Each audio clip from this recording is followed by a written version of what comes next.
Kumusta mga ka-anime? Sa nakaraang chapter nga ay ipinakita na nga ni Kenpachi ang kanyang Shikai. At ang Shikai na ito ang humati sa isang bulalakaw na maaaring pumatay sa mga Shinigami at Eastern Ritter. Isipin nyo na lang ka-anime kung gaano kalakas si Gremi na kahit na ang mga kasamahan niya ay hindi sang-ayon sa pagsali niya sa labanan. Pero natalo pa rin siya ni Kenpachi. Chapter 580, ang pagdating ng apat na Eastern Ritter na ikinagulat ng mga Shinigami. Isang kidlat na mula kay Candice, Eastern Ritter T, the Thunderbolt. Pero habang nag-uusap sila ng mga kasama niya ay bigla nga sumulpot si Kenpachi sa likod niya na tila ikinagulat ni Candice. Isang mabilis na pag-atake ang ginawa ni Kenpachi pero nailagan nga ito ni Candice at sabay pag-atake niya sa likod ni Kenpachi na mukhang nagulat pa rin sa mga pangyayari. Tinamaan si Kenpachi ng kanyang electrical shock, pati na rin ang direktang suntok ni Menenas na nagpabagsak kay Kenpachi. Ayon kay Candice, namuntik na siya doon at hindi siya makapaniwala na may kakayahan pa rin si Kenpachi na gumalaw ng ganon kahit nakalaban niya na nga si Gremi.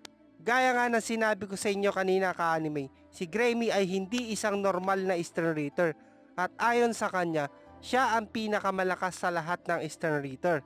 Kaya nagtataka si Candice kung bakit nagagawa pa rin ni Kenpachi na makagalaw ng ganon kabilis. Ikinabigla ng ibang Shinigami ang ginawa nila na pagpapabagsak kay Kenpachi at ayon sa kanila dapat nilang protektahan ang kanilang kapitan. Pero bigla na nga lang humarang si Liltot. Binanggit niya na ang kanilang kalaban ay si Saraki, kaya nag-team up sila para tapusin ito. At tatapusin nila siya habang siya ay sugatan, pero hindi nagpatinag ang mga Shinigami.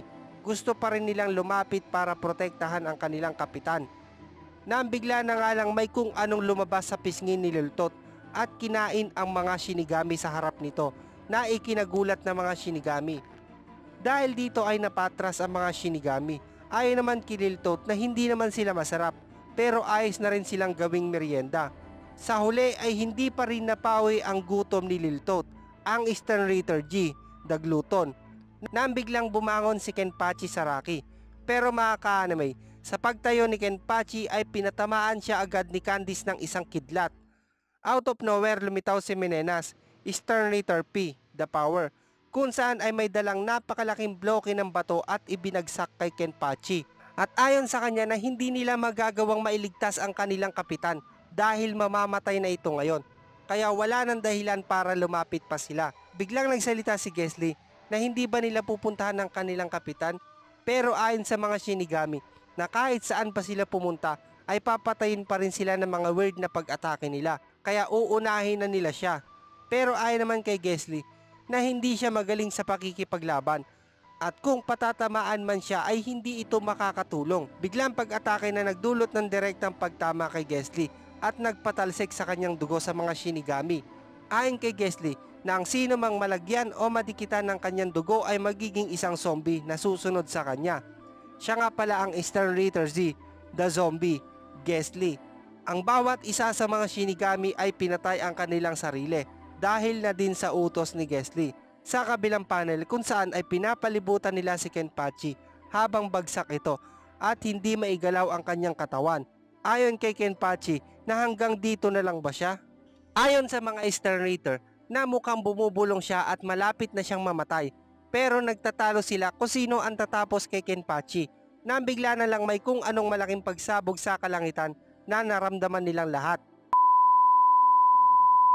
Chapter 581, nakasalubong ni Umaida ang mga Quincy Foot Soldier kung saan ay may dala siyang isang bata at buhat-buhat niya pa rin ang kanyang kapitan na si Soypong. Sa pagkakataong ito ka-anime ay walang kalaban-laban si Umaida dahil galing pa rin siya sa pakikipaglaban kay BJ9. Nang bigla na nga lang dumating sila Captain Hiraku at Momo na biglang inatake ang mga foot soldier na aatake sana kanila Umaida. Nang makita ni Momo ang mga sugatan ay agad niya itong ginamot. Ayon kay Shinji, na binabalak mo bang puntahan si Captain Saraki kahit sa ganyang estado?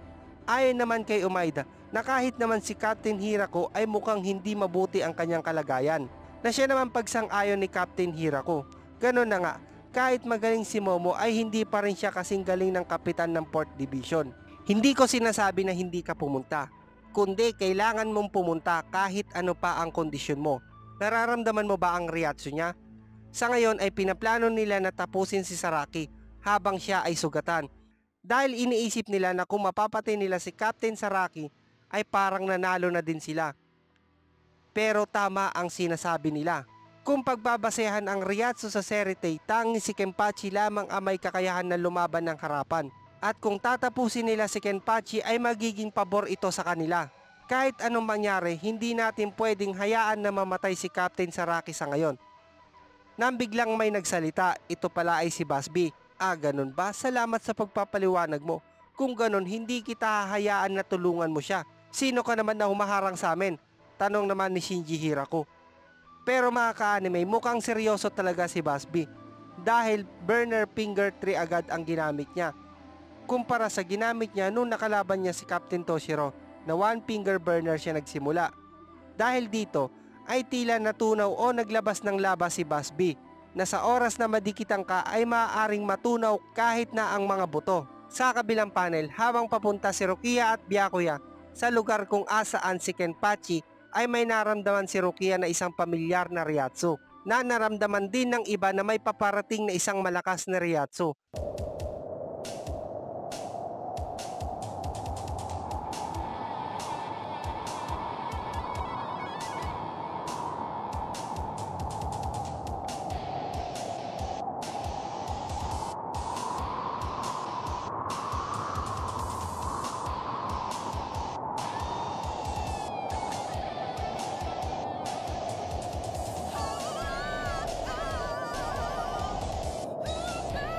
Isang pagsabog sa isang clock tower ang nangyari, kung saan ay inakala nga nila na nandoon ang may-ari ng Reiatsu na pababa kanina.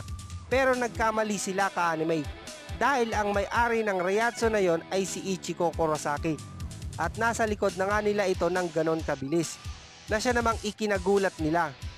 Ano nangyari Kenpachi? Mukhang natalo ka. Sumagot naman si Kenpachi, bakit ka nandito? Pero ayon naman kay Ichiko, hindi ko inaakala na sasabihin ko ito sa'yo. Nandito ako para iligtas ka. Chapter 582. Ayon kay Kenpachi na hindi niya inaakala na ililigtas siya ni Ichiko. Tinanong siya ni Ichiko kung kaya pa ba niyang tumayo. Pero ayon naman kay Kenpachi na wag siyang alalahanin dahil mas alalahanin ni Ichiko ang kanyang sarili.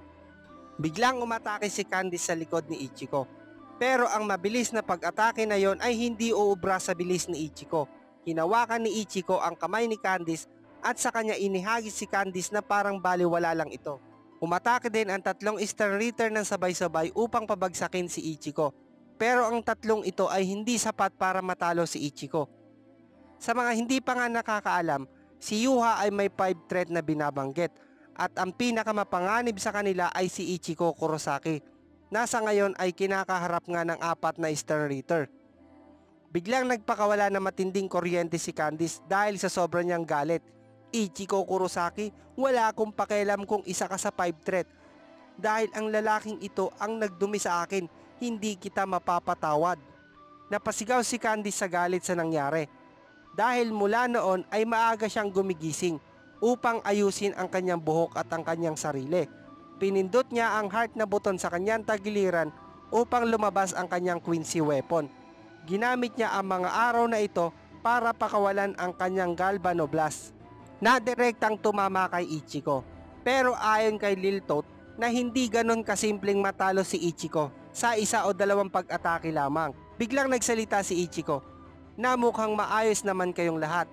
Akala ko ay mahihirapan ako na lumaban sa mga babae. Pero mukhang wala akong dapat ipag-alala at walang dahilan para magpigil. Sabay-sabay silang umatake kay Ichiko at inilabas ang kanilang mga Quincy weapon. And finally mga ka-anime, inilabas na din ni Ichiko ang kanyang dual blade. Sa kabilang panel ka-anime ay naramdaman ni Yuha Baha na nandito na nga si Ichiko, kung saan ay pinaghanda niya na nga si Hashwalt at Oryo. Habang nanonood si Asuke Neclabar mula sa malayo, kung saan ay tinatanong niya ang kanyang sarili na maaari niya bang piliin ang hindi.